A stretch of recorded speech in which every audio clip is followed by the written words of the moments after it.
제가 먼저 19절 보겠습니다. 이날 곧 안식 후 첫날 저녁 때에 제자들이 유대인들을 두려워하여 모인 곳에 문을 닫았더니 예수께서 오사 가운데 서서 이르시되 너희에게 평강이 있을지어다.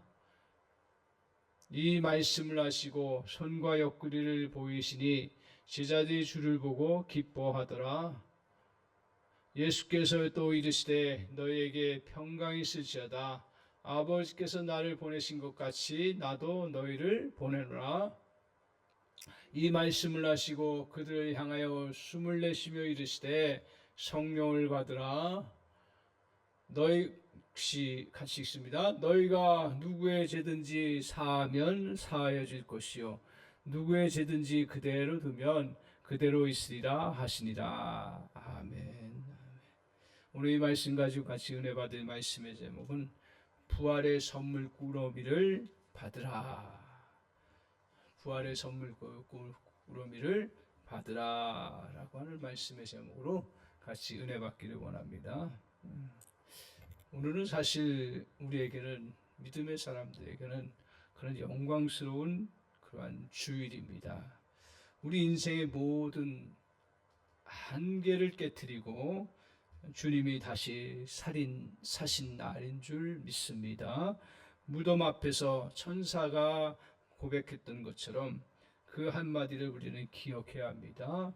이 무덤에 주님이 계시지 아니하고 그분은 살아나셨습니다. 여러분, 우리가 같이 기뻐하고 즐거워할 것은 주님께서 무덤에 계시지 않습니다. 그분은 지금 살아 계셔서 지금 이 자리, 또 우리의 삶의 한복판에서 역사하고 주관하시는 그러한 분으로 부활하셨습니다. 사도 바울은 이 부활의 능력이 얼마나 엄청난지 우리가 모두 알기를 원했습니다. 사실 우리의 신앙생활 중에 가장 중요한 부분 중에 하나가 이 부활의 능력을 알아가는 거예요. 누려가는 거예요. 이 선물들을 정말 우리가 풀어놓고 그것을 잘 사용하는 것이 바로 신앙생활이다라고 생각합니다. 그래서 에베소 1장 19절에 사도 바울은 이렇게 고백합니다. 믿는 우리에게 베푸신 능력의 지극히 크심이 어떠한지 알게 하시기를 구하노라 라고 말씀하셨습니다. 오늘 이 능력, 우리가 알고는 있지만 이 능력을 실제 삶 가운데서 절대로 과소평가해서는 안 됩니다. 죽은 자 가운데서 예수님을 일으켜 세우신 그 초자연적인 힘이 지금 어디에 있느냐 하는 거예요. 그것은 바로 믿는 우리 안에 있다는 거예요. 믿는 자 안에 그 부활의 능력이 오늘 우리가 이 땅에서 천국 가는 그러한 힘이고 능력인 줄 믿습니다. 또한 이 땅에서 우리의 삶을 완전히 뒤바꾸는 변화의 권능 중에 하나가 이 바로 부활의 능력, 아니 변화의 능력입니다. 이 부활의 능력만큼은 다른 능력이 없지요. 오늘 이 부활의 능력이 우리 가운데 역사될 때 여러 가지로 나타나는데 그것 중에 하나가 목표 없이 방황하던 인생이 정말 놀라운 비전을 그 안에 간직하게 된다는 거예요. 또 나는 할 수 없어 라고 말하던 무능력한 자를 능력의 사람으로 일으켜 세우는 그런 놀라운 은혜가 있습니다. 하나님은 오늘 우리에게 아주 특별한 선물 꾸러미를 준비하셨습니다. 교회도 이제 부활절이라서 또 무슨 선물을 또 성도님들과 함께 나눌까 하다가 조그만 선물을 준비했어요. 근데 그 선물들을 어떻게 해야 돼요? 잘 그것을 풀고 그것을 누리면 그만큼 기쁨이 없지요. 하물며 우리 하나님께서 주시는 그 선물은 어마어마한 겁니다. 이것은 우리가 그것을 우리 선물 중에 혹시 그런 경우도 있어요. 너무 귀한 선물인데 자기가 가치를 모르고 그냥 숨겨놨다가 그걸 사용하지 못하고 그렇게 또 낭비하는 경우가 있는데, 오늘 우리는 이 부활의 능력, 어마어마한 그런 부활의 이 은혜의 선물들을 잘 우리가 알고 풀고서 그것을 누려나가는 그런 은혜가 저 여러분에게 필요한 줄 믿습니다. 그러면 이 선물을 사용하는 순간 우리의 삶은 이전과는 비교할 수 없을 만큼 풍성해지고 능력이 나타납니다. 이번 부활주의, 이 부활주의를 또 우리가 다시 기념하면서 이 부활의 선물들을 다시 우리가 알아가고 그것을 또 우리의 것으로 삼고 그리고 그것을 주장하고 나아갈 때 저와 여러분에게는 새로운 역사, 새로운 차원의 은혜 역사가 이루어지는 줄 믿습니다. 따라서 우리는 그 은혜를 날마다 새롭게 다시 기억하고 그것을 누려나가는 그러한 믿음의 자세가 필요한 줄 믿습니다.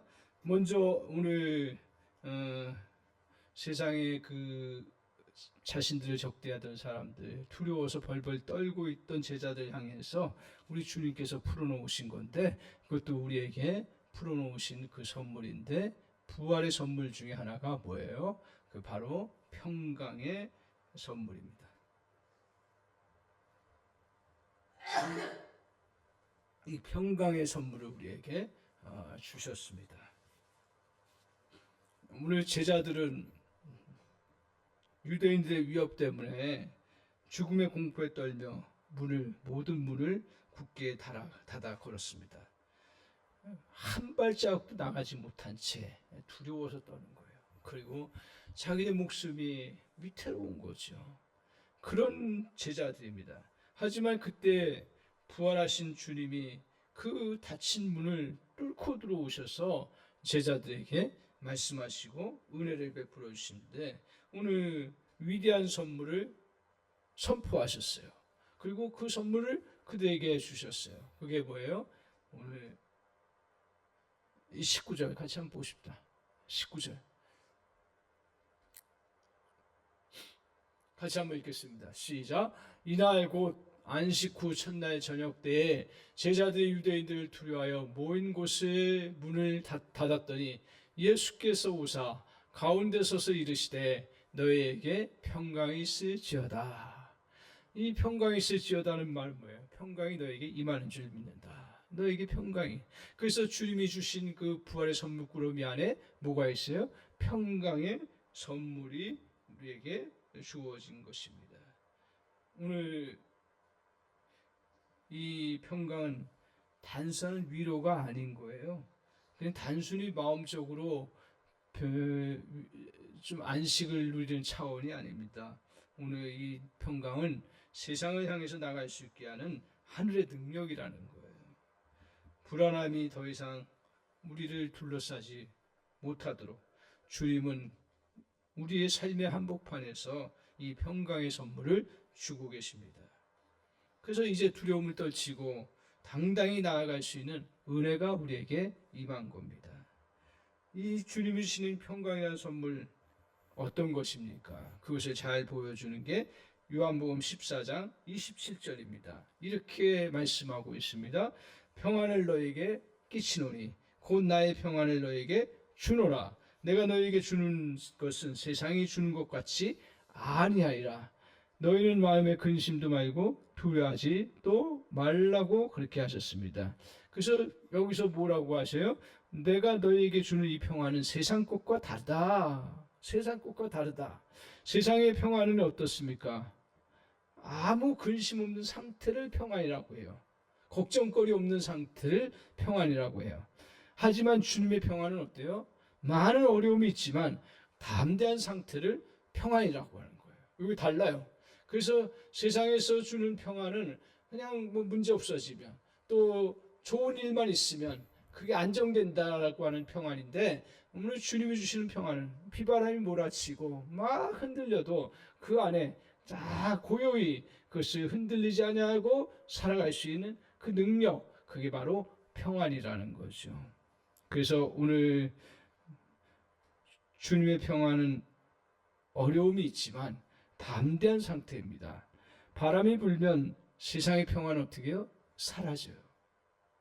달라요. 하지만 주님의 평안은 더욱 강하게 됩니다.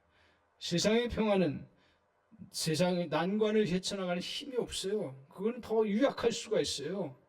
왜? 항상 문제가 없어지니까 그냥 거기서 나가는데, 근데 이 비바람이 몰아치면 그냥 한순간에 더 날아가게 되는 거죠.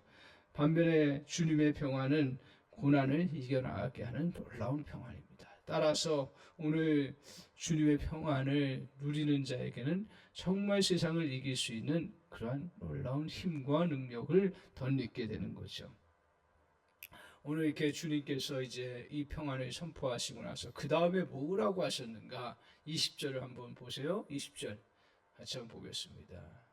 자, 20절 시작. 이 말씀을 하시고 손과 옆구리를 보이시니 제자들이 주를 보고 기뻐하더라. 주님이 뭘 보여주셨다고요? 손과 옆구리요. 그 손을 보니까 어떤 손이에요? 주님이 십자가를 지고 가신 그런 육체를 입고 있던 그 손이에요. 그리고 옆구리를 또 보여주셨어요. 그 옆구리예요. 그런데 그 속에 뭐가 표시가 됐어요? 거기에 못자국 났고 거기에 옆구리에 창에 찔린 그 모습 그대로 부활하신 몸이 그대로 그대에게 나타나셨다. 이거 보여주신 거예요. 오늘 이것은 뭐예요? 오늘 주님이심을 증명하는 거예요. 그러니까 그냥 환상이 아니라 정말 너희들과 함께 머물렀던 그 주님, 그리고 십자가를 졌던 주님, 비참하게 죽음을 겪어야 했던 주님이 그 부활하셔서 나타나신 지금 너희 앞에 있는 주님이라는 것을 말씀하고 있는 것입니다. 십자가에서 죽으신 주님이 부활하여 너희 가운데 거한다는 것을 증명하셨습니다. 십자가를 통해서 죽음을 이기시고 승리하신 주님이 부활하셔서 제자들과 함께하기에 어떤 세상의 권세도 이겨나갈 수 있다는 사실을 알려줍니다.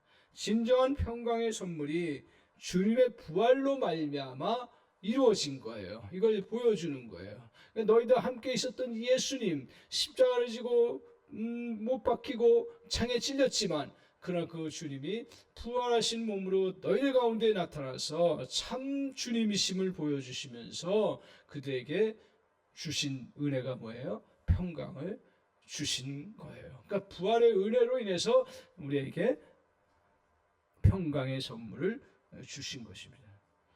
따라서 평강의 본질은 뭐예요? 나의 삶의 주인이 내 자신이 아니라 우리 부활하신 주님이 내 인생의 주인이라는 믿음을 바탕으로 하는 거예요.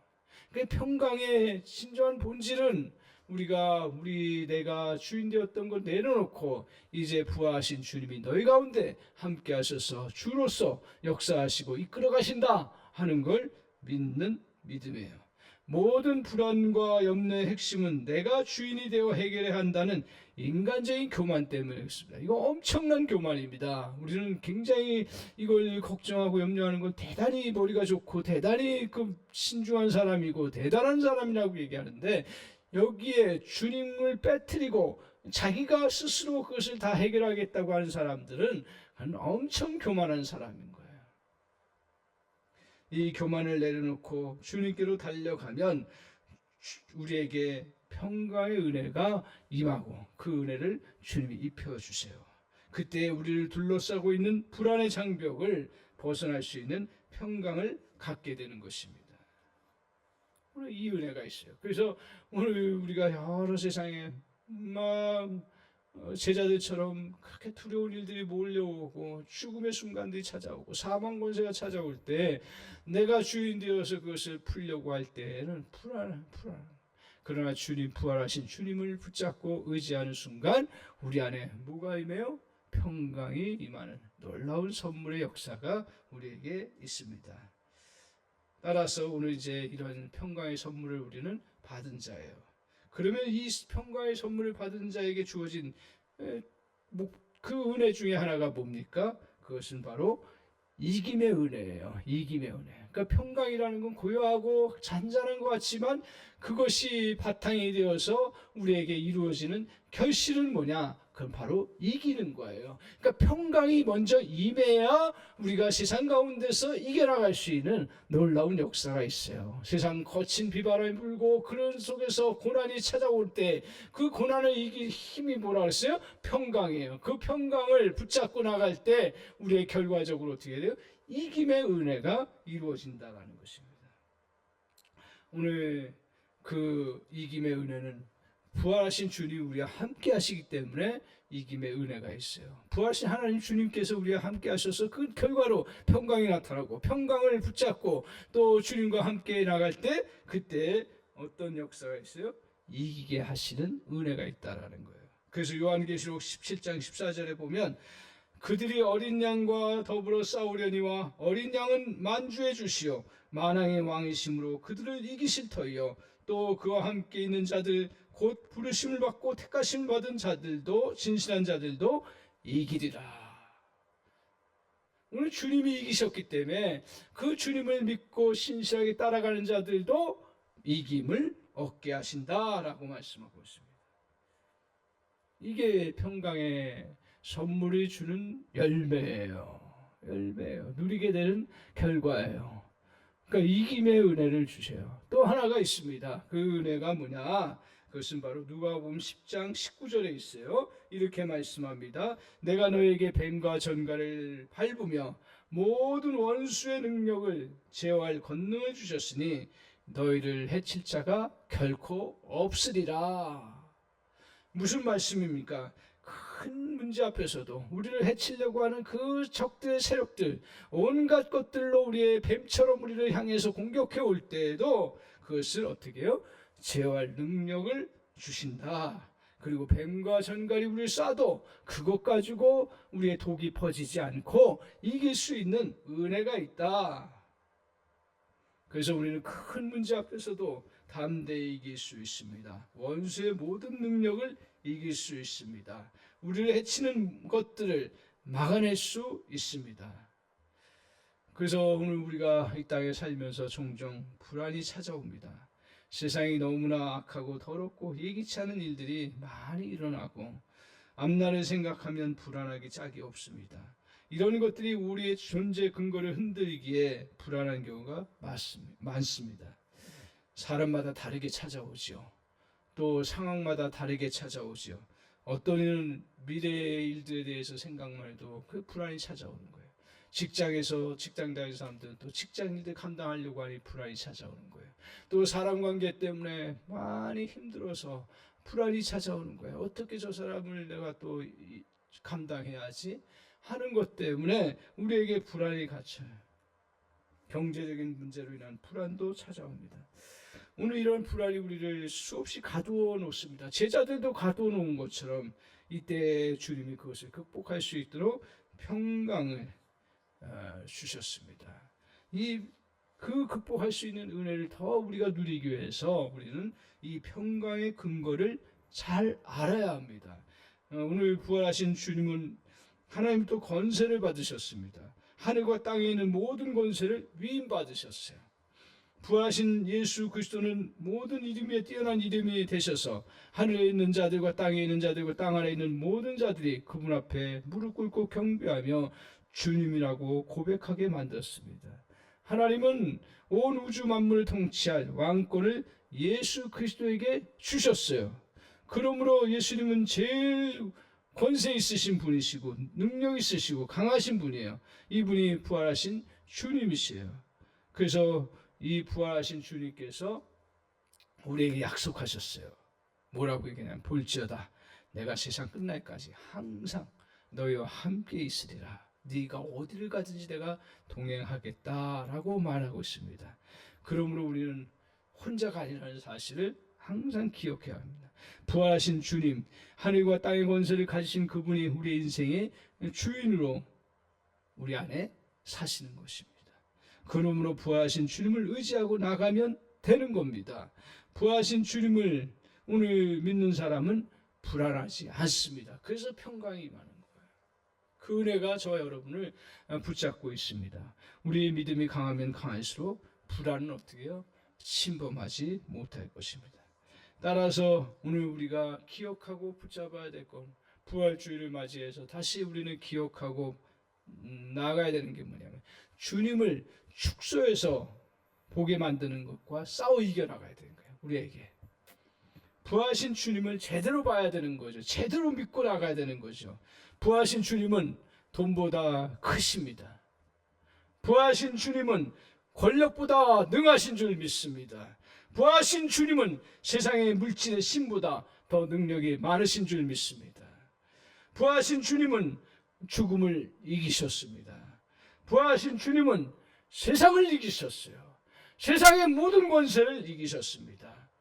평강의 선물을 누리는 길은 주님이 나의 인생의 주인임을 선포하며 믿음으로 나가는 거예요. 그래서 주님이 나의 주인이시고 이 주님이 세상의 어떤 것보다 크신 분이시고 세상의 어떤 힘보다 압도할 수 있는 능력과 권세가 있다는 걸 믿고 나아가는 거예요. 그러면 우리 안에 이 부활의 선물인 평강의 선물을 제대로 누리면서 우리의 제자들처럼 그 정말 불안에 떨어서 자기 목숨을 지금 주겠다고 하는 사람들 앞에서도 당당하게 나갈 수 있는 거예요. 똑같습니다. 2000년 전에 제자들이 그렇게 나갈 수 있었던 거예요. 그들도 성령이 우리와 같은 사람이에요. 그들에게 성령의 은혜가 있겠고 그들의 은혜가 있어서 그 평강의 그 선물을 간직하고 다시 담대히 다쳤던 문을 열어 제끼고 나갈 수 있는 은혜가 있었듯이 저와 여러분에도 그런 은혜가 넘치게 넘치는 줄 믿습니다. 오늘 우리에게 수없이 찾아오는 그 불안을 극복하고 이겨나가는 길 뭐라고요? 주님이 더 그거보다 크신 분이다. 부활하신 주님이 더 능력 있으신 분이다. 부활하신 주님이 그것을 온전히 극복할 수 있도록 은혜를 주신다. 이 믿음을 가지고 저와 여러분이 부활의 은혜를 누리는 그런 역사가 있기를 바랍니다. 두 번째로 오늘 주님께서 제자들에게 새로운 선물을 주셨어요. 그게 뭡니까? 그 선물은 바로 능력입니다. 능력. 이에 대한 해답이 22절에 있습니다. 22절 같이 한번 보실까요? 자, 22절 할렐루야. 22절 주님이 오셨습니다. 할렐루야. 예. 22절 주여. 예. 자, 같이 한번 선포합니다. 이 말씀을 하시고 그들을 향하사 숨을 내쉬며 이르시되 성령을 받으라라고 말하고 있습니다. 오늘 그 제자들을 그냥 내보내지 아니하시고 무엇을 주셨어요? 성령을 받으라고 하셨습니다. 성령은 새 능력인 거예요. 성령은 우리가 이 땅에서 그리스도인으로서 능력 있게 주님의 일을 이루는데 절대적인 힘이요 도움이십니다. 주님께서 제자들 삶에 성령을 보내셔서 그들을 능력으로 충만하게 하시고 그들에게 사명을 감당하도록 하신 것입니다. 따라서 우리가 초점을 맞춰야 될 것은 성령의 능력에 초점을 맞춰야 되는 거예요. 그 힘에 이끌려 사는 거예요. 그래서 오늘 우리는 이 부활절 다시 기억하면서 내 안에 우리 주님이 부활의 선물을 주셨는데 뭘 줬냐고 하지 말고 우리 주님이 우리 성령을 우리 안에 부어 주신 줄 믿습니다. 그 주 부활 성령은 뭐라 그랬어요? 능력이라 그랬어요. 할렐루야. 그 선물을 우리가 잠시 우리 세상의 것들이 너무 두려워서 그것을 보고 이 부활의 선물인 성령을 받으라고 하신 주님의 그 은혜를 우리 놓치고 살아갈 때가 얼마나 많은지 모릅니다. 따라서 오늘 스가랴 4장 6절에 말씀하는 것처럼 힘으로도 안 되잖아요. 능으로도 안 되잖아요. 그러나 오직 나의 신으로 말미암아 되느니라. 성령으로 말미암아 되느니라. 오늘 우리의 힘으로 능으로 안 되는 일들이 얼마나 많은지 모릅니다. 근데 그때마다 무엇을 의지하며 나아가라고요? 초점을 맞추라고요? 성령의 능력을 의지해서 나가라. 할렐루야. 그러면 우리가 그것을 넉넉히 이길 수 있다라고 말합니다. 자신감이 없습니까? 그리고 스스로 능력이 없다고 생각합니까? 지금의 상황 속에서는 도저히 아무것도 할 수 없다고 생각하십니다. 그것이 수없이 우리에게 막 흙더미처럼 막 쌓이는 거예요. 그걸 어떻게 털고 나와요? 어떻게 털고 나와요? 성령이 나와 함께 하시고 성령의 선물을 주셨다는 것을 믿고 그것을 의지해서 한 걸음 한 걸음 털다 보면 나중에 어떻게 돼요? 우물에서 나오는 것처럼 그렇게 나올 수 있는 놀라운 역사가 있습니다. 오늘 우리는 자신감 없습니까? 능력 없습니까? 그러면 그 생각을 접어두고 다시 성령을 의지하여 행동하십시오. 성령을 무장하여서 나아가십시오. 두려운 생각이 들어도 성령을 의지하면 아무리 힘든 길이어도 올라갈 수 있는 줄 믿습니다. 우리는 주님 안에서 무엇인지 할 수 있습니다. 우리 안에서 우리에게 꼭 필요한 능력이 있습니다. 순간마다 성령께 초점을 맞추십시오. 그러면 성령께서도 오셔서 능력의 사람으로 살아가도록 역사해 주실 줄 믿습니다. 오늘 다른 이유가 아니에요. 이 성령을 의지하고 날마다 주님 앞에서 우리에게 다가오는 그 죽음의 권세들, 사망 권세들을 다 이겨나가는 은혜가 있기를 바랍니다. 오늘 이 말씀을 하신 상황이 어느 때입니까? 어느 때예요? 성령을 받으라고 한 때가 언제예요? 그걸 보면 오늘 이렇게 말씀하셔요. 19절에 다시 21절 한번 보여주세요. 21절 같이 21절 자 같이 한번 읽겠습니다. 언제예요? 예수께서 또 이르시되 너에게 평강이 있을지어다. 아버지께서 나를 보내신 것 같이 나도 너희를 보내라. 뭐예요? 지금 유대인들이 자기를 죽이려고 하고 예수 믿는 사람 잡아가려고 하고 죽음의 순간에 찾아왔는데 그때 오늘 주님께서 뭐라고 하세요? 성부 하나님이 자신의 이 땅에 그 십자가의 죽음으로 나를 보내신 것 같이 나도 너희를 세상 가운데 죽음의 권세들이 날뛰고 있는 권세들 앞에서 내가 너희를 보내겠다라고 말씀하고 있습니다.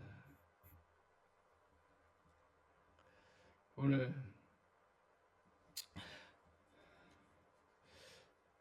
세상을 향해서 주님의 자녀로서 사명을 이룰 수 있도록 하시기 위해서 이때에 그렇게 말씀하시고 나서 22절에 보니까 성령을 받으라고 한 거예요. 그러니까 주님은 그냥 보내지 않으세요. 이걸 믿으셔야 돼요. 오늘 주님이 일을 맡기시고 우리에게 살아갈 수 있도록 생명을 주신 거 그냥 믿는 사람에게는 그냥 생명 차원이 아니에요. 세상 사람들도요 생명 갖고 있으면 그냥 그거 가지고 이겨나가는데 우리는 그 차원을 뛰어넘는 거죠. 우리는 그 생명의 능력이 있을 뿐 아니라 우리 안에 무슨 능력이 있어요? 성령의 능력이 있다라는 거예요.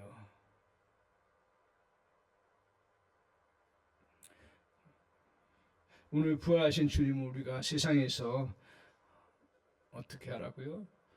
너희들 일만 하는 게 아니라 이제는 우리에게 주님의 일을 하라고 보내십니다. 주의 일이 뭐예요? 여러 가지가 있어요. 그러나 가장 핵심적인 건 뭐예요? 주님을 기뻐하는 거예요. 예수님 기뻐하시는 일을 하는 거예요. 그게 사람마다 틀려요. 그리고 상황마다 틀리고 교회마다 틀려요.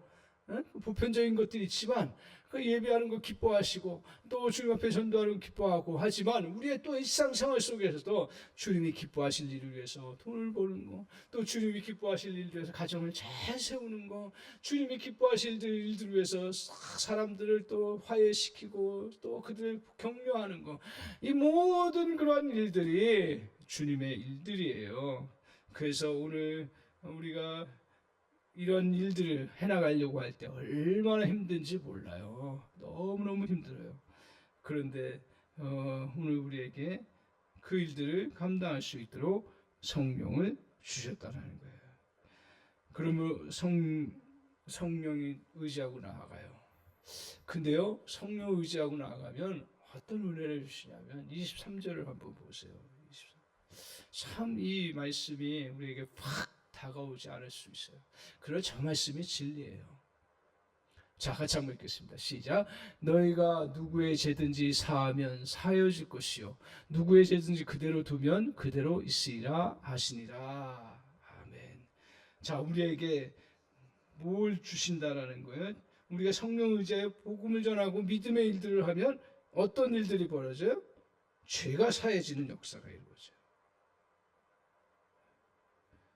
그리고 우리가 주님의 일들, 그 기뻐하는 일들을 하지 않으면, 복음을 전하고 또 하나님의 뜻대로 그것을 해나가고 하나님의 말씀으로 그들을 또 권면하고 세워나가는 일들을 안 하면 어떻게 돼요? 그냥 죄는 그대로 있는 거예요. 이걸 기억하셔야 돼요. 그러니까 복음의 일들을 해나가면 우리 안에 죄들을 물리치고 죄사함의 역사들을 이루어요. 결국 인생의 모든 문제가 어디서 나와요? 죄에서 오는 거예요. 이것들을 잘 우리가 물리쳐야 돼요. 어떨 때는 싸움의 형태로 나갈 때, 형태는 다 달라요. 싸움의 형태로 나타날 때도 있고, 어떨 때는 강한 외침으로 나타날 때가 있고, 어떨 때는 정말 우리가 또한 죽어져서 가만히 있을 때도 있고, 그 상황과 형편은 다 틀리지만, 그러나 우리가 주님의 기뻐하실 일들을 위해서 성령을 의지하고 나가면 어떤 결과가 나요? 죄가 나간다니까요. 네? 결국 죄의 그 부분들이 사라지고, 그러면서 주님의 역사하심과 능력과 은혜가 임하신, 저걸 꼭 기억하십시오. 우리가 정말 믿음으로, 우리 공동체 안에서도 마찬가지예요. 공동체 안에서도 내가 먼저 하나님의 기뻐하실 일들을 위해서 내가 여러 가지 힘들고 또 상처받는 일도 있고 또 여러 가지 손해보는 것도 있지만, 그럼에도 불구하고 성령을 의지해서 주님의 기뻐하실 일들, 주님의 일들을 이루어가면 어떻게 돼요? 그 속에서 죄가 없어진다니까요. 할렐루야. 이게 축복이죠. 결국 우리가 도우면 얼마나 많이 돕겠어요? 그렇잖아요. 그 인생에 얼마나 많이 돕겠어요. 우리는 결국 저게 진리구나. 성령을 의지하고 나아가면 그 사람 안에 죄가 떠나게 되고, 그 죄가 떠나면 그 자리에 누가 계세요? 주님이 거하시는 거잖아요. 그리고 하던 일들도 우리가 주님을 의지하고 나가는 사람조차도 죄가 묻어나가잖아요. 죄가 묻어나가, 말들 속에서도 그 행동 속에서도 묻고, 근데 죄가 묻어나갔던 것들이 싹 사라지고 그것이 더 정말 하나님 순수하게 변화되는 놀라운 역사가 이루어지는 거예요. 사람의 마음 속에도 제 마음으로 가득 찼던 것들이 정말 우리가 주님이 기뻐하실 일들을 지혜롭게 감당하면 어떻게 해요? 그 마음에 넘쳤던 악도 떠나가는 역사가 있습니다. 할렐루야. 어떤 땐 싸움이라는 형태로 하지만 성령을 의지해서 끝까지 죄와 싸워서 피 흘리기까지 싸워서 나아가면 주님께서 그걸 통해서 죄를 몰아내시는 놀라운 역사가 있어요. 죄를 만만하게 보지 마시기 바랍니다. 죄가 우리에게 얼마나 어떨 때는 집요한지 몰라요. 죄가 쉽게 나갈 때도 있는 것 같은데, 그러나 죄분은 얼마나 집요한지 몰라요. 그렇기 때문에 우리는 어때야 돼요? 성령을 끝까지 의지하고, 그 싸움이 어떤 형태이든지 그것은 하나님이 그때마다 다르게 주셔요. 그러나 그 본질적인 거, 하나님이 기뻐하시는 일들을 감당하겠다, 이 목표를 가지고 나아가면 오늘 우리에게 모든 죄가 사라져요. 교회 안에서도 죄도 다 떠나가는 놀라운 역사가 있을 줄 믿습니다. 얼마나 죄를 묻혀 들어오는지 몰라요. 우리 안에도 죄가 있고요. 교회 안이라고 안전합니까? 어떻게 보면 더 죄가 많을지 몰라요. 그걸 우리는 바꿔나가는 은혜가 필요한데, 그 성령을 의지해서 주님의 일을 할 때, 기뻐하시는 일들을 할 때 이러한 놀라운 역사가 저와 여러분에게 이루어지는 줄 믿습니다. 아멘이신가요? 아멘, 아멘입니다. 사랑하는 성도 여러분, 부활로 말미암아 뭘 주셨어요? 우리에게 선물 꾸러미를 주셨는데, 그 선물 꾸러미 크게 두 가지로 같이 살펴보았습니다. 뭘 주셨어요? 선물, 평강의 선물. 이거 귀한 거예요. 굉장히 귀한 거예요. 이걸 귀하게 여기시고 잘 풀어서 사용하시는 은혜가 있기를 바라고. 두 번째로 어떤 은혜를 주셨어요? 선물을 주셨어요? 네? 어떤 걸 주셨어요? 성령의 은혜를 주셨어요. 그죠? 성령의 은혜를 주셨어요. 그래서 능력의 은혜예요. 그게 성령의 은혜가 능력의 선물이에요. 능력을 주셨어요. 그것들을 잘 붙잡고, 그리스도인들은 우리가 늘 말씀 나누지만 좋고 좋은 것만이 그리스도인이 아니에요. 좋아야죠. 순수해야 되죠. 그러나 정말 세상을 이겨나가는 것은 오늘 주님이 말씀하신 똑같아요. 비둘기가 순결하지만 뱀과 같이 정말 지혜롭고 능력 있게 나가야 돼. 우리 주님이 세상을 향해서 나가려고 할 때 오늘 주님은 이 능력을 주시는 줄 믿습니다. 이걸 잘 풀어나가는 저와 여러분 되시기를 주님의 이름으로 간절히 축원합니다. 아멘. 기도하겠습니다.